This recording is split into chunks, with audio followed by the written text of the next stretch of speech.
បាទលបប្រចាំថ្ងៃបោះអ្នកភូមិក៏បីរីក៏ដូចជាទឹកវិលបាទភូមិដែលខ្ញុំរស់នៅហ្នឹងឯងបាទនេះជាការងារបន្ទាប់បន្សំសម្រាប់ពុកម៉ែបងប្អូនអ្នកដែលរស់នៅភូមិក៏បីរៀលក៏ដូចជានៅទឹកវិលភូមិទឹកវិលបាទបន្ទាប់បន្សំពីការងាររបស់គាត់ផ្សេងៗអញ្ចឹងណាបាទគាត់ធ្វើជាជាលហើយក៏ដូចជារបស់របរប្រើប្រាស់សម្ភារៈផ្សេងៗអញ្ចឹងប៉ុន្តែលពាក់នេះមិនមែនធម្មតាទេថ្លៃដែរហើយគាត់ទៅបោចឆ្ងាយណាអ៊ីទៅបោចដល់ណាទៅបោចដល់ភ្នំសន្ទុកហួសភ្នំសន្ទុកទៀតទៅដល់ទៅ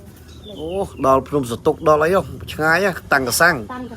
បាទមិនមែនធម្មតាទេឆ្ងាយទម្រាំតបានលពាក់ប៉ុណ្ណេះមកនេះលពាក់1000ដើមទាំងអស់នេះ1000ដើម